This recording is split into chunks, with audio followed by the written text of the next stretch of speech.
안녕하세요. 이곳에 처음 사연을 써보는 평범한 30대 여성입니다. 저는 작은 중소기업에 다니는 직장인이었습니다. 그곳에서 5년 넘게 일하고 지금은 작은 카페를 운영 중입니다. 그곳을 왜 그만두게 되었는지, 저와 엄마에게 무슨 일이 있었는지 하소연하려고 이렇게 글을 올리게 되었습니다. 원수는 외나무 다리 위에서 만난다는 일이 있잖아요. 저는 딱 그런 사연을 가지고 있습니다. 저는 어려서부터 공부를 야무지게 잘했습니다. 어릴 때 아빠가 돌아가셔서 엄마 혼자 저를 기르셔야 했기 때문에 친구들이 다니는 학원, 과외 한번 못 다녀보고 공부를 해야 했습니다. 그래도 기본 머리가 좋아서인지 시험을 보면 잘 보곤 했죠. 대학까지는 장학금도 받고 잘 다녔는데 취업을 하려고 보니 스펙이 좀 딸리더라고요. 친구들은 어학 연수다 뭐다 하면서 다들 스펙을 쌓아가는데 저는 그럴 형편이 안 되었어요. 등록금은 장학금을 받았다고 해도 생활비는 제가 벌어 써야 했기 때문에 어려웠습니다. 대기업으로 서류를 넣을까 망설이다가 그냥 작은 중소기업에 지원하게 되었죠. 대기업만큼은 아니더라도 복지나 성과급 같은 곳에서는 별로 안 밀리는 곳으로 지원을 했습니다. 제가 일을 시작하니 엄마의 얼굴이 확 피는 게 보이더군요. 저는 참 잘 선택했다 생각을 했습니다. 회사에서도 제 능력을 높이 사서 저는 금방 회사에서 자리를 잡을 수 있었습니다. 작은 회사였기 때문에 사장님 눈에 들어 저를 참 예뻐해 주셨죠. 사장님은 저에게 전반적인 회사 일을 맡기시곤 했어요. 회사 임원들이나 하는 일들을 맡아 하면서 저에 대한 기대가 크다고 허허허 웃으시곤 하셨죠. 저희 사장님은 참 인상이 좋으셨어요. 보통 중년이라고 가지고 있는 똥배도 안 가지실 정도로 자기 관리에 철저하게 관리를 하셨기 때문에 저도 사장님이 참 대단하고 멋진 분이라고 생각했습니다. 나중에 저도 중년이 되면 그렇게 늙어야겠다는 생각을 했으니까요. 자기 개발도 철저하시고 직원들에게도 그런 것을 적극적으로 권하시곤 했어요.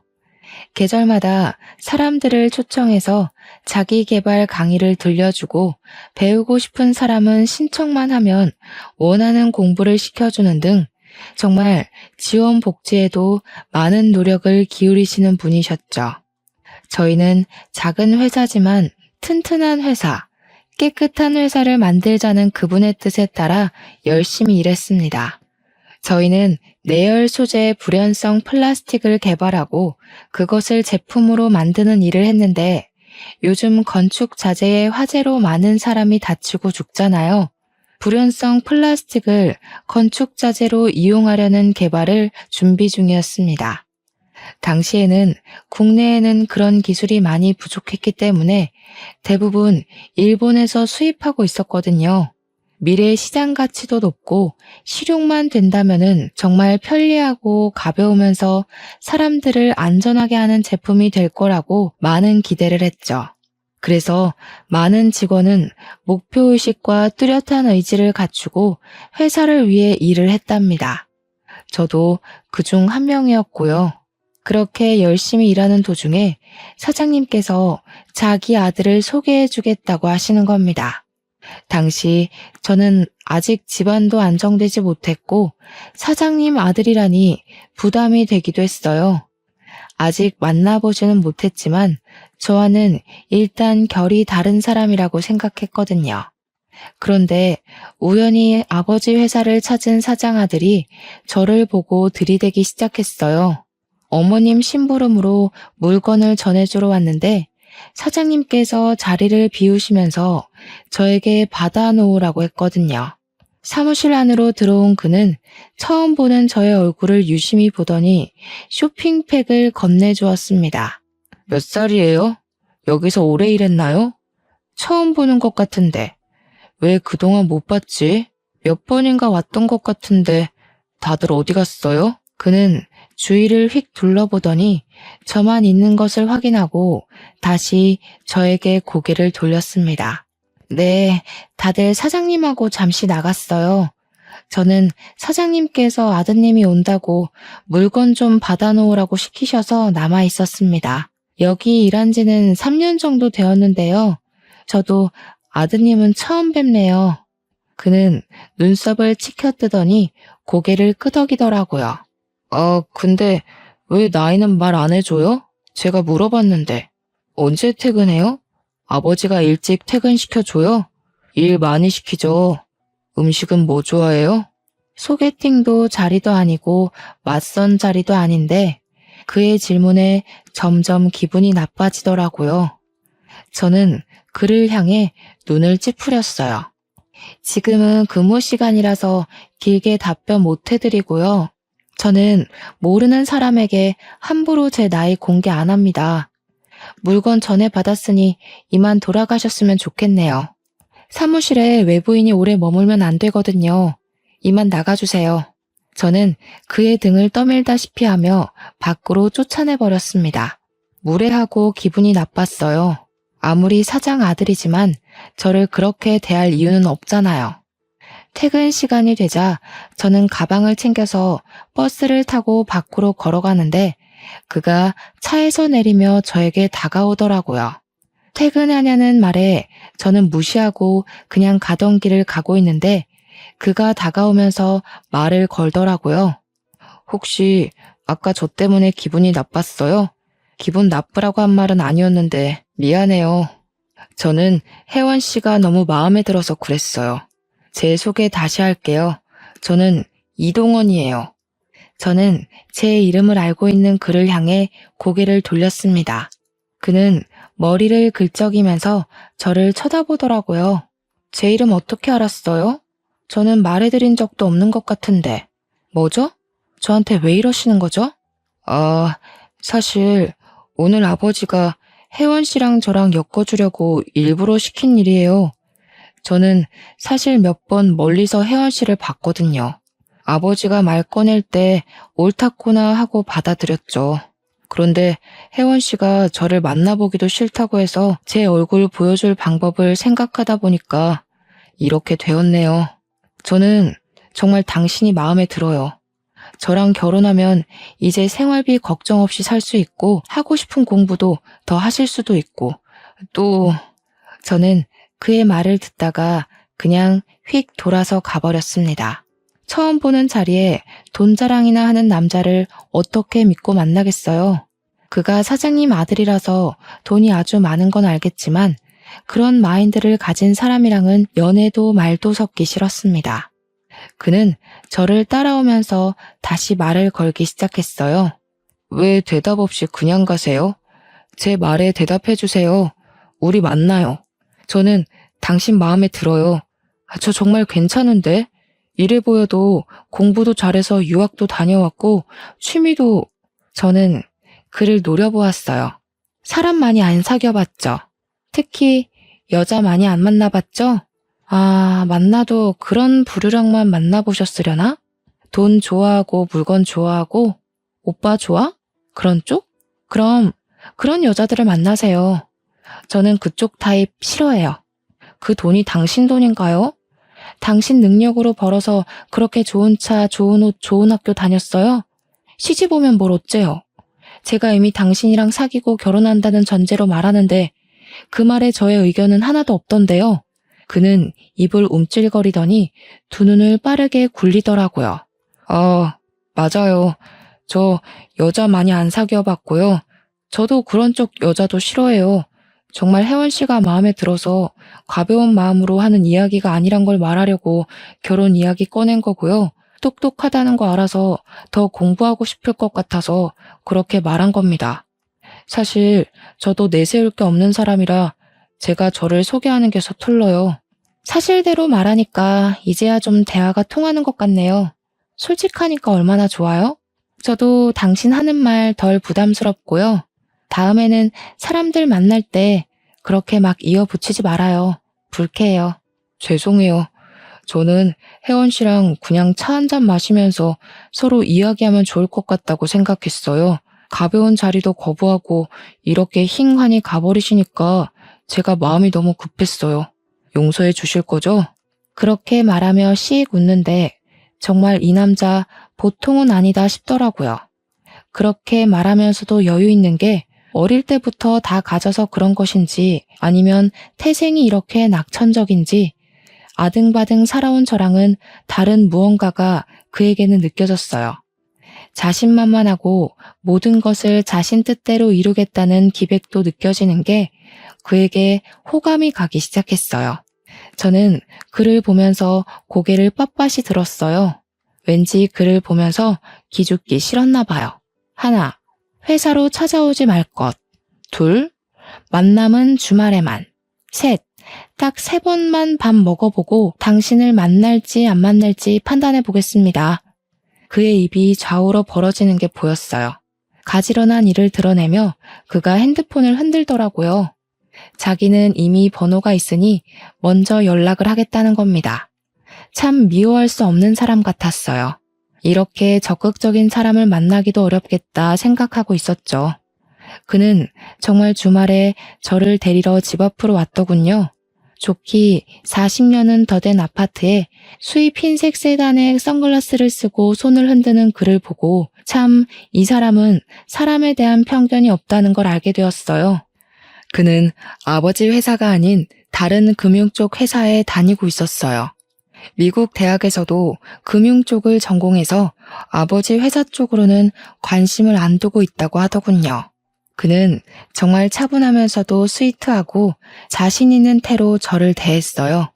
언제나 깊게 고민하지 않는 태도로 무엇이든 했지만 그 결정에 확신이 있다는 느낌을 받았습니다.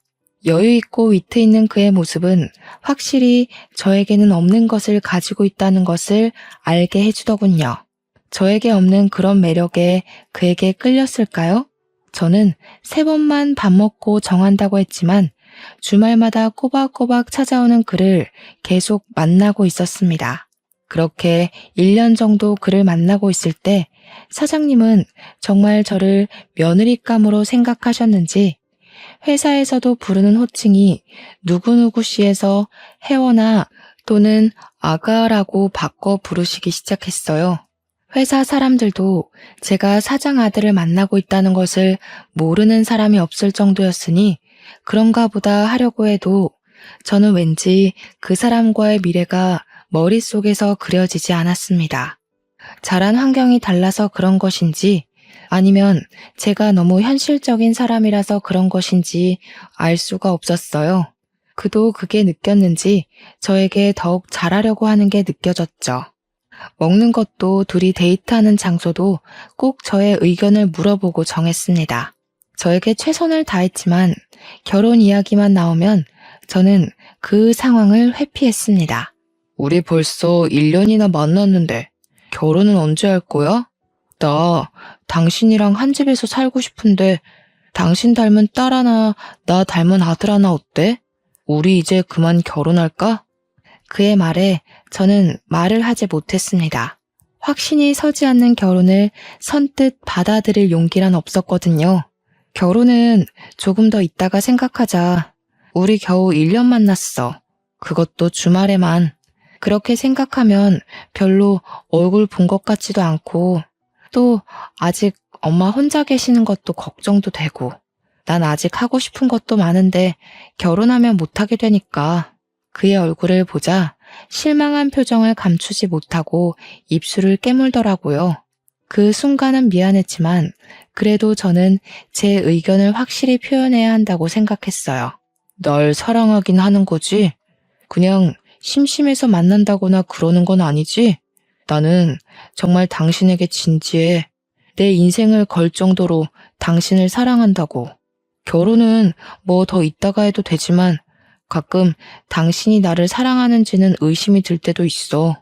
우리 정말 사랑하는 거 맞지, 혜원아? 그럼 내가 사랑하지도 않는 사람을 1년씩이나 만나고 있다고 생각하는 거야? 내가 그런 가벼운 사람으로 보여? 단지 아직 결혼에 대해 확신이 안 설 뿐이야. 나에게 조금 더 시간을 줄 수 없을까? 그는 고개를 끄덕였습니다. 사랑한다니 그도 기다릴 수밖에 없었을 겁니다. 그에게는 정말 미안했지만 그렇게 얼렁뚱땅 결혼이라는 중대사를 결정하기는 싫었습니다. 하지만 그보다 저희 엄마가 결혼에 더 성화였습니다. 그의 싹싹하고 예의도 바르고 자신감 넘치는 모습에 엄마는 무척이나 마음에 들어 하셨거든요.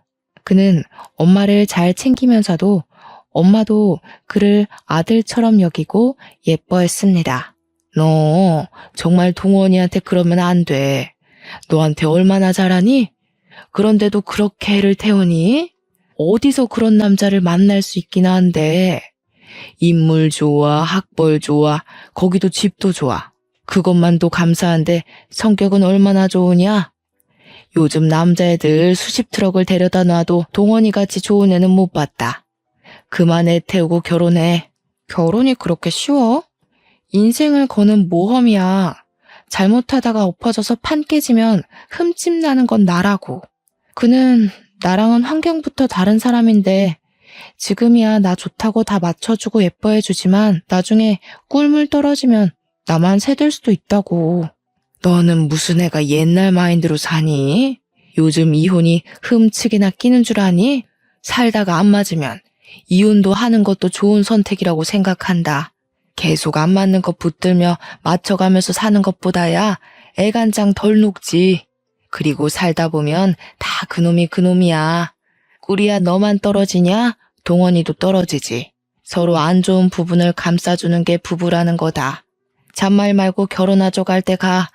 괜히 폼 잡고 각 잡고 그러고 있는다고 답 안 나온다. 그렇죠. 엄마 말은 언제나 옳았어요. 저보단 몇십 년을 더 산 엄마의 눈에 완벽한 사람이 그러면 저도 한 수 물러서야 한다고 생각했습니다. 제가 보기에도 그는 놓치기 아까운 사람인 것에 분명하기도 했고 자란 환경이 달라서 그런 것은 제가 노력을 하면 된다고 생각했습니다. 주말에 그를 만나면 저는 결혼을 하자고 말할 생각이었습니다. 그는 커피를 마시다가 결혼을 하자는 말을 듣고서는 커피잔을 테이블 위에 엎질렀습니다. 제가 가방에서 휴지를 뽑아서 지금 뭐 하는 거야? 커피 흘린 거 안 보여? 안 차가워? 동원 씨, 바지가 다 젖었어. 갑자기 그가 저를 끌어안는 겁니다. 우리 정말 결혼하는 거야? 진짜로 결혼하는 거야? 꿈 아니지? 현실이지?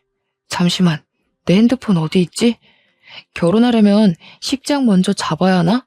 아니면 집을 구해야 하나? 아니지. 먼저 키스를 해야 하는 거지? 저는 그를 밀치며 노려보았어요. 저렇게도 좋을까? 평소에는 장난기보단 진중한 사람이 저런 말도 다 하는구나 싶었어요. 그리고 정말 그 많은 사람 앞에서 저에게 입술을 붙였습니다. 사랑한다, 잘해줄게, 온갖 달콤한 말을 꺼내더니 제 손을 잡고 카페를 나오는 겁니다. 당장 부모님께 인사를 하고 결혼을 하자고요. 얼마나 기다렸을까 미안한 마음이 들었습니다. 저는 그를 껴안고 진정시키면서 제대로 날 잡고 부모님끼리 인사도 해야 결혼식 날짜를 잡을 수 있는 거라고 차분하게 설명을 했습니다. 순간 그가 입을 삐죽이며 실망을 하더라고요. 절차가 너무 길다는 겁니다. 그래도 일륜지 대사 쉬운 게 있나요? 안 된다고 딱 잘라 말하고 상견례 자리를 잡아야 한다고 말했습니다. 그날부로 사장님은 정말 저를 며느리로 생각하셨는지 직원들이 퇴근한 빈 사장실에 저를 따로 부르셨습니다. 사장님을 따라갔더니 사장실 벽에 큰 액자를 치우시더라고요. 그 안에는 작은 금고 하나가 들어있었습니다. 그리고 그 금고를 열고 저에게 안에 있는 것들을 보여주셨어요. 안에는 금괴 수십 개와 그리고 서류 뭉치와 장부가 들어있었습니다. 제게 장부를 보여주시더니 앞으로 저에게 관리하라고 하시는 겁니다. 아들은 이 일에 관심도 없고 하기 싫어하니 회사 일도 잘하고 성실한 저를 며느리감으로 삼았다고 말입니다. 회사를 제가 물려받았으면 좋겠다고 하시는 겁니다. 아가, 혜원아, 이제는 이 회사는 네 것이다. 동원이는 이쪽 일은 전혀 할래도 아니고 아마 적성도 안 맞을 거다. 걔 성격에 이런 일을 할 애가 되지를 못해요. 그러니 앞으로 너는 나한테 잘 배워서 이 일을 계속하면 되는 거야. 저는 생각지도 못한 말에 입을 떡하니 벌렸습니다. 장부를 넘겨보니 제가 보던 장부와 조금 차이가 있었습니다. 거래 내역이나 수량 같은 게 달랐습니다. 한마디로 분식회계였습니다. 저는 이것을 보고 두 눈을 크게 뜨자 사장님이 제 손을 살포시 잡는 겁니다. 놀란 거 다 안다. 그래, 놀랐을 것이다. 보던 거랑 조금 다르지? 하지만 이게 현실이다. 사람들은 다 원래 이런 거야. 실제를 부풀리고 없는 것을 만들어내고 다 그렇게 사는 거지. 그러니 죄를 짓는데 생각하지 말고 하면 돼 그럼. 그게 진실이 되는 거란다. 저는 자료를 넘겨보며 입술을 바짝 깨물었습니다. 저희가 만들고 있는 불연성 플라스틱은 가짜였습니다. 실험을 조작하고 그럴듯하게 보이게 하고 재료를 수입해와서 사용하는 겉으로만 번지르르한 가짜. 그것을 실험에 통과시키고 이게 유통이 된다면 사람들은 이것을 진짜처럼 사용하게 되는 겁니다. 하지만 바로 내색은 하지 못하고 그대로 다시 장부를 안으로 밀어 넣었습니다. 이제 너에게 나의 비밀을 말하는 것은 네가 우리의 식구가 됐기 때문이다. 그리고 정말 내 뒤를 이을 아이라는 것을 알기 때문이야. 내가 세우고 지켜온 회사를 너와 함께 할 수 있다니 기쁘구나. 저는 아무 말 못하고 고개만 끄덕이다가 사장실을 빠져나왔습니다. 그동안 사람들을 이롭게 하는 일을 한다고 생각했는데 저는 많은 사람을 속이는 회사에서 일하고 있었던 거죠. 참을 수 없는 회의감이 밀려 들어오면서 저것을 세상에 말을 해야 하는지 아니면 사랑하는 사람을 지켜야 하는지 갈피를 못 잡게 되었습니다. 사람들을 생각하면 공개하는 게 맞았겠지만 그 사람들을 생각하면 덮는 게 맞았으니까요. 그래도 그는 저와 인생을 걸겠다고 맹세했고 저 또한 그를 내 사람으로 받아들였으니 그에게는 말을 해야겠다고 생각했습니다. 역시 그랬구나. 조금은 이상하다 싶었어. 아버지가 하는 일에 살짝 의심이 전부터 들기는 했거든. 아직까지 국내 기술로 그걸 만들기는 힘드니까. 그 기술적으로 일본이 최고이기도 한데 그것을 뛰어넘는 연구 성과를 냈다고 말했었으니까. 눈치를 채고 있었던 거야? 그럼 왜 이제껏 말을 안 한 거야? 아버님께 그러면 안 된다고, 많은 사람이 다친다고 말 한마디 할 수 있는 거 아니야? 난 의심만 할 뿐 확증을 가진 게 없잖아. 그쪽에 대해 잘 알지도 못하고 내가 아는 건 기술력 가지고 금융의 흐름을 보는 것뿐인데 무얼 가지고 말해? 아버지가 나에게 회사 일에 대해서는 잘 말씀도 안 하셔. 그럼 어떻게 하지? 난 정말 내가 그런 사기를 치고 있을 거라고 생각하지도 못했어. 많은 사람들 이롭게 하는 기술을 내가 회사에서 일한다고 생각했는데 그게 모두 거짓말이었다니. 당신 생각하면 묻어야 하는데 내 양심이 그걸 허락을 못하겠고. 완전 가짜는 아닌 거잖아. 어느 정도 진척은 있었고 내연성 기술 미달이긴 하지만 기존보다는 확실히 많이 개선됐으니까. 하지만 일본보다 기술이 떨어질 뿐이니까. 그리고 당신이 그런 마인드로 회사를 물려받고 그때는 정말 그 기술을 만들고 그것이 현실이 되도록 운영하면 되지 않을까? 아버지랑 다르게 회사를 운영하면 되잖아. 그의 말에 저는 입술을 꽉 씹었습니다. 그의 말대로 정말 없는 기술은 아니었고 기준 미달의 기술. 저는 이도저도 못한 상태가 되었습니다. 꿈을 키운 회사를 배신하는 건 쉬운 일이 아니니까요. 그것도 사랑하는 사람의 아버지 회사였습니다. 그러는 사이 우리의 결혼 준비는 착착 진행되고 있었습니다. 상견례를 위해 레스토랑을 잡고 당일이 되어 엄마를 모시고 그곳으로 향하고 있었을 때였습니다. 그에게 갑자기 전화가 오더라고요. 회사에 일이 생겨서 급하게 지방을 다녀와야 한다고요. 일단 저에게 먼저 가서 상견례를 진행하라는 거였습니다. 어차피 저희는 양쪽 부모님을 알고 있었고 부모님들끼리 보는 자리였으니 저는 알겠다고 하고 레스토랑으로 향했습니다. 그런데 그날따라 주차장에 자리가 없는 겁니다. 몇 바퀴를 돌고 나서야 저는 약속 시간이 촉박해지니 엄마 먼저 내려드렸어요.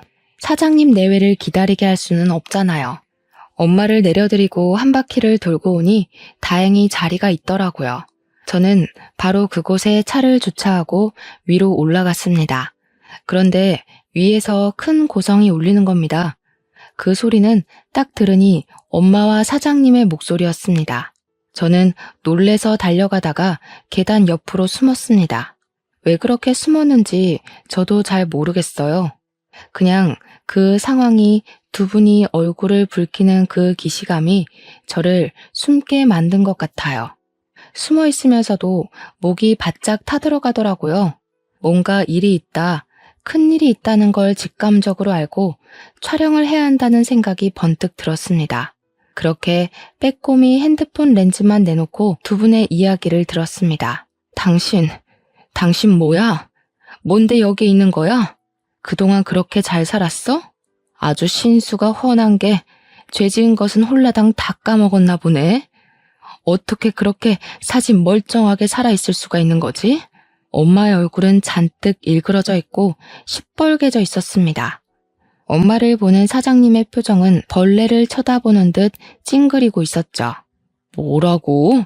지금 뭐라고 말하는 거야? 내가 무슨 죄가 있다고 숨어 살아야 하는 거지? 난 아주 당당해. 하늘 아래 부끄러운 게 없는 게 나라는 사람이야. 어디 가서 그 주둥이 함부로 놀리지 말고 살아. 그러다가 큰 곤욕이라도 치르면 어떻게 하려고 그래? 경배기처럼. 경배기는 저희 아빠의 이름이었습니다. 그렇다면 사장님은 저희 아빠를 알고 있었다는 거였습니다. 저희 아빠는 제가 3살 때 돌아가셨기 때문에 기억도 잘 나지 않았습니다. 그런데 사장님 입에서 그 이름이 나오자 저는 온몸에 소름이 돋아올랐어요. 직감적으로 두 분이 무슨 일이 있다는 것을 알게 되었어요. 엄마는 사장님의 멱살을 잡고 흔들었습니다. 뭐야? 어디서 그 이름을 함부로 입에 올려? 당신 같은 버러지한테 함부로 불릴 이름 아니야. 당신이 그때 그 사람 연고만 빼돌리지 않았으면 그 사람이 그렇게 허망하게 갔겠어? 인두껍을 쓰고 어떻게 그럴 수가 있는 거야? 하늘 부끄러운 게 없어? 내가 알아. 당신이 저지른 그 도둑질 내가 안다고. 사장님은 자신의 멱살에서 엄마의 손을 떼어내셨습니다. 어디서 누가 그러대? 증거가 없으면 정말 범죄라고. 증거 있어? 증거 있냐고. 그 연구가 누구 손에서 어떻게 개발되었는지 증명이나 할 수 있으면 그때 해. 누가 그렇게 사람 쉽게 믿고 자신의 업적을 보여주래? 이미 30년 가까이 지난 일이야. 증거도 물증도 없으면서 사람을 이렇게 몰아가면 명예훼손으로 고소당해요. 알겠어? 남은 자식이라도 잘 간수해야지. 딸 지혜 잘 지내고 있지? 지금쯤 몇 살이려나? 그러자 엄마는 사장님의 뺨을 쳤습니다. 어디서 그의 이름을 입 밖으로 꺼내? 내가 남편 잃고 뱃속에 둘째까지 잃고서 매일같이 빌었어. 당신 죽여달라고. 당신 차지를 비틀어달라고. 하늘도 참 무심하시지. 착한 사람은 걷어가고 이렇게 버러지만도 못한 것은 잘 돌아다니는 게. 아니, 귀신도 더러워서 안 데려간다는 건가? 사장님은 엄마에게 시뻘건 얼굴을 들이미셨어요. 재수씨, 그냥 이대로 살다가 늙어 죽어. 왜 그렇게 전전긍긍하고 살아? 지나간 일 다 잊어버리면 그만이잖아. 왜 그 새끼를 못 잊어서 이렇게 살아? 그 얼굴이었으면 시집을 가도 10번을 더 갔겠구만. 청승 그만 떨고 남은 자식이나 건사 잘하고 살아. 어? 계속 그 일 입에 담으면 내가 당신도 딸도 어떻게 할지 몰라서 그래. 알겠어? 저는 손발이 덜덜 떨려왔습니다. 엄마에게 아빠가 연구원으로 일하시다가 작은 회사를 세웠다고 들었습니다. 미생물을 이용한 당시로서는 혁신적인 비료법을 개발 중이셨다고 합니다. 그 개발은 성공적으로 이루어졌고 거의 완성 단계에 이르렀습니다. 아빠는 사회를 세우면서 친한 친구로 회사를 불러들이셨다고 하네요. 연구원으로 고용을 하신 거죠. 그런데 그 친구가 그 기술을 빼돌려 본인이 완성 후 특허 신청을 내버렸답니다. 아빠는 그대로 모든 기술을 빼앗겨버리고 그 충격으로 뇌출혈로 쓰러지시고 손 쓸 틈도 없이 사망하셨고 하셨어요. 당시 엄마의 뱃속에는 저의 동생이 있었는데 아빠가 돌아가신 충격 때문인지 9달이나 된 동생을 사산을 하셔야 했습니다. 저의 이름은 원래 지혜였습니다. 할머니께서 아버지가 돌아가시고 동생마저 잃어버리자 저에 대한 액막이라고 하시면서 회원으로 개명을 시켜주셨죠. 모든 것을 촬영하고 저는 다시 조용히 밖으로 빠져나갔어요. 도저히 그 안으로 들어갈 수가 없었어요. 아빠가 죽인 사람이 제가 사랑하는 사람의 아버지라는 사실을 어떻게 이해해야 하는 걸까요? 차로 돌아와 차를 살짝 벽에 받았습니다. 그리고 엄마에게 전화를 걸었습니다. 손이 벌벌 떨렸지만 꾹 참고 말을 이어놨어요. 정말 힘든 일이었죠. 엄마 어쩌지? 나 아직도 운전이 너무 미숙한가 봐. 주차하다가 벽에 실수로 박아버렸어. 보험회사 불러야겠는데 아무래도 오늘 상견례는 다음에 미뤄야 할 것 같아. 내가 동원 씨한테 전화할게. 그냥 밖으로 나올래? 엄마는 제 말에 깊은 숨을 내쉬더라고요. 우셨는지 목소리도 가늘게 떨고 계셨습니다. 어머, 너는 괜찮은 거야? 어쩌다가 그랬어? 아유, 너만 무사하면 된다. 사람이 중요하지 차가 중요하겠니? 그래, 자식들이 없는데 어른들끼리 앉아서 뭐 하겠니?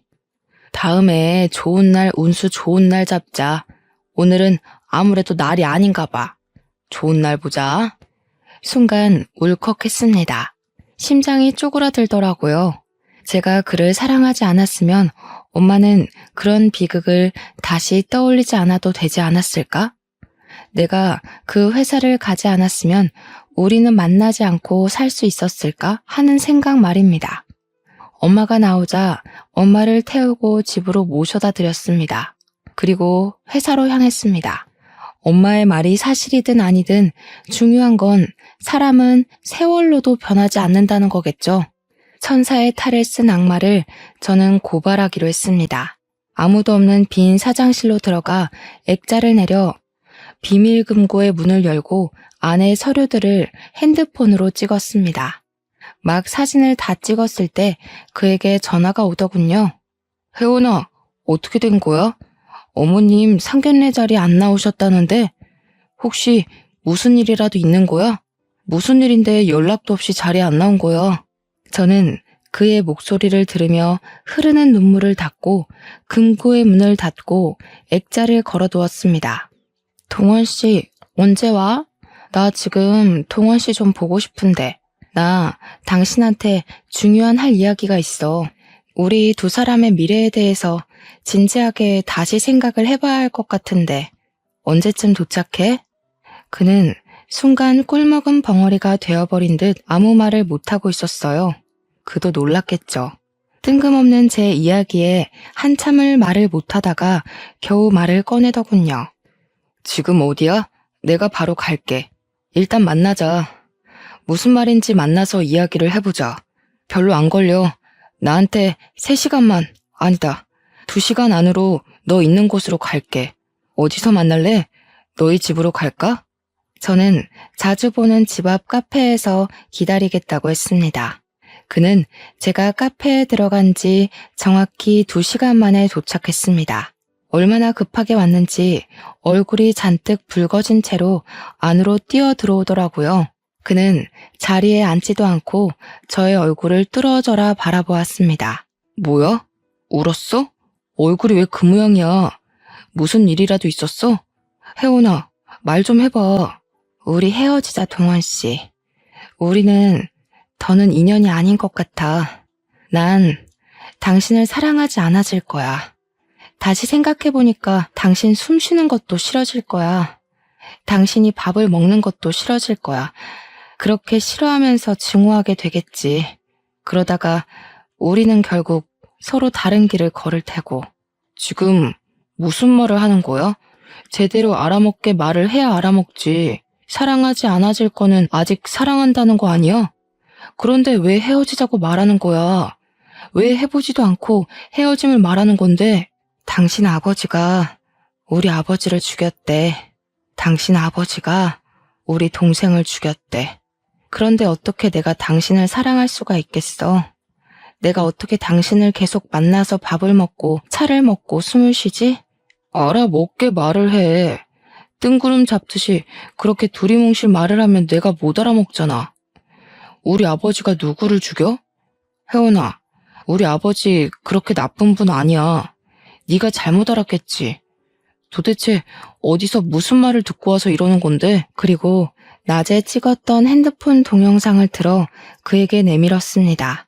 그는 그것을 보고 손을 덜덜 떨더군요. 자신 아버지의 민낯을 보고 그도 적지 않게 충격을 받았나 봅니다. 깊은 숨을 내쉬며 손을 움켜잡는 그를 보며 저는 예전에 아버지가 돌아가신 일에 대해 추가 설명을 했습니다. 그는 이제 거의 울 듯한 표정을 짓더라고요. 새파랗게 질려있는 그를 향해 저는 이별을 고했습니다. 잘 봤어? 우리가 함께할 수 없는 이유에 대해서 말이야. 나도 처음에 당신 아버지가 우리 아빠를 죽게 만들었다는 말을 믿을 수가 없었어. 난 이 길로 경찰서에 갈 거야. 그리고 그걸 보여주고 우리 아빠가 어떻게 죽었는지 밝혀내야겠어. 나 이대로는 숨을 못 쉴 것 같아. 숨이 안 쉬어져. 동원 씨를 사랑하는 마음은 진심이니까 미리 말하는 거야. 당신은 미리 알아야 할 것 같아서. 저는 고개를 숙이고 눈물을 떨구었어요. 그리고 그의 손에 든 핸드폰을 빼앗아 손에 쥐고 바로 일어섰죠. 그때 그의 손이 저를 붙잡았습니다. 같이 가자. 내가 할게. 당신 말고 내가 신고할게. 이게 진짜라면 벌을 받아야 하는 게 맞는 것 같아. 그게 옳은 것 같아. 같이 가자, 혜원아. 저는 그를 쳐다보았어요. 흔들림 없는 그의 눈빛이 저를 지그시 쳐다보더군요. 이 사람은 그의 아버지와는 다른 사람이었습니다. 죄를 지어도 숨기지 않고 덮지 않는 정직한 사람. 하지만 어떻게 자신 아버지의 죄를 밝히라고 등을 떠밀 수 있을까요? 천벌을 받고 씹어먹어도 모자랄 사람이지만 그래도 저는 이 사람을 사랑하는 걸요.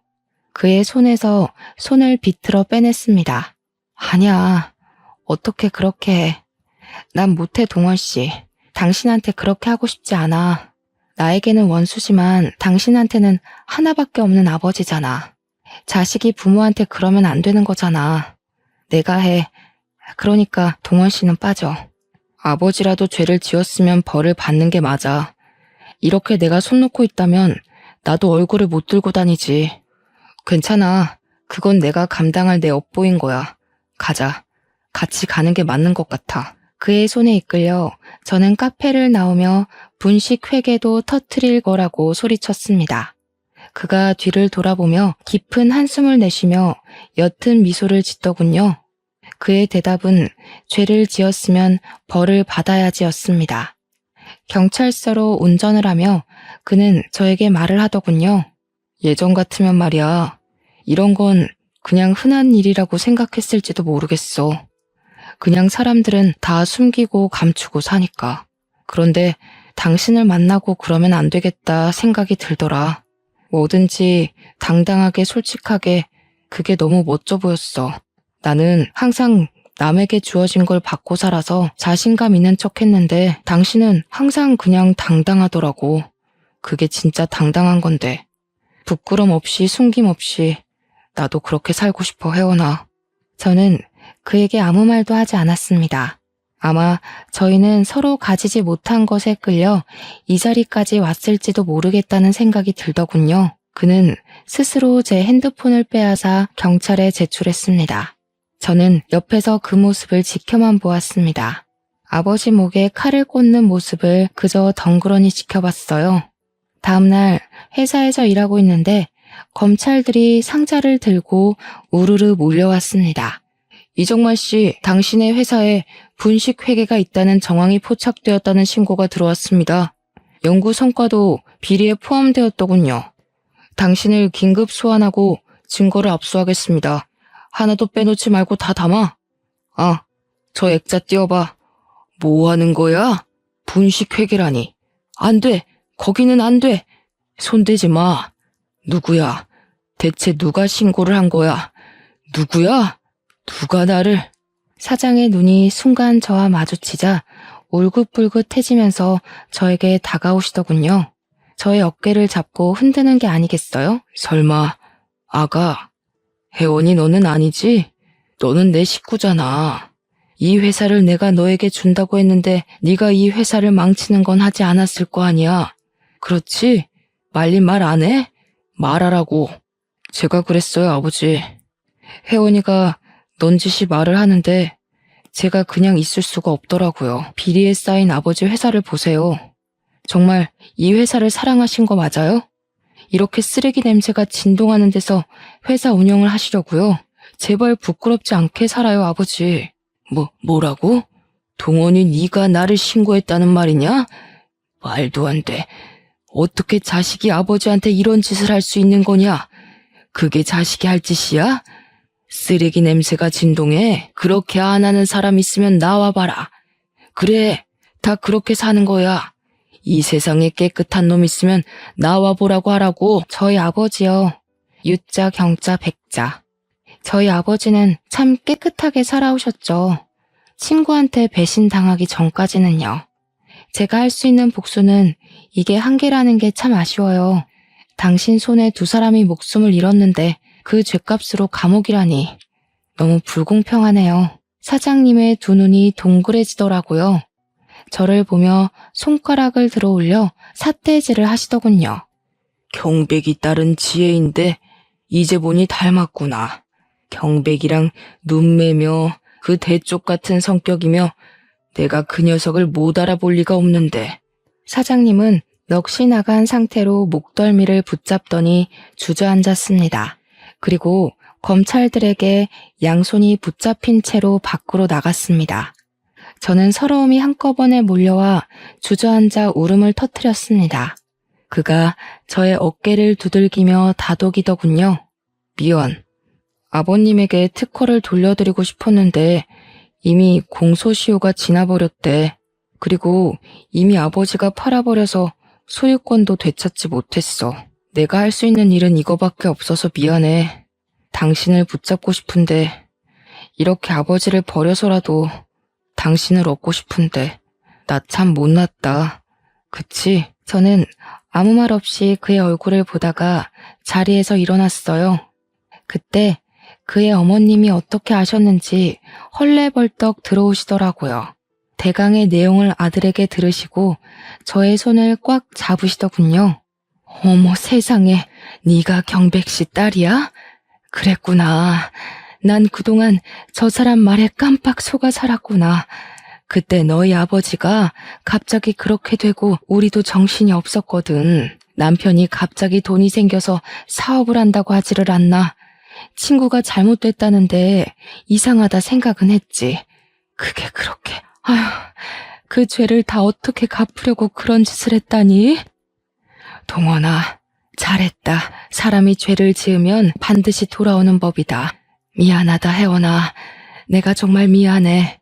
그 말을 듣고 저는 그 사람은 아버지보다 어머니를 닮았다는 사실은 분명하게 알게 되었습니다.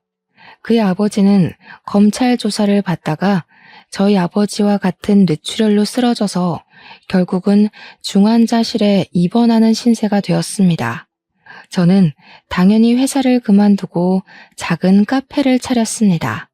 그는 금융회사를 그만두고 아버지 회사로 들어가 사장이 되었습니다. 저를 찾아와 매일같이 한탄을 늘어놓으며 이건 어떻게 하면 되냐, 저건 어떻게 해야 되냐 물어봅니다. 저희는 어떻게 되었냐고요? 여전히 같아요. 주말마다 만나서 차도 먹고 밥도 먹고 딱 거기까지 선을 허락했습니다. 그는 언젠가 자신을 용서할 날이 있을 거라고 기대를 하더군요. 그래도 저는 아직도 그와의 미래가 잘 그려지지 않아요. 하지만 그가 그의 아버지의 죄를 짊어지고 저를 향해 용서를 구하며 더욱 정직하고 바르게 살려 한다는 것을 알고 있기에 그 사람을 밀어내지 않고 지켜보고 있습니다. 제 사연은 여기까지입니다. 이렇게 속을 풀어놓으니 마음속에 쌓인 한이 조금은 풀리는 것 같습니다.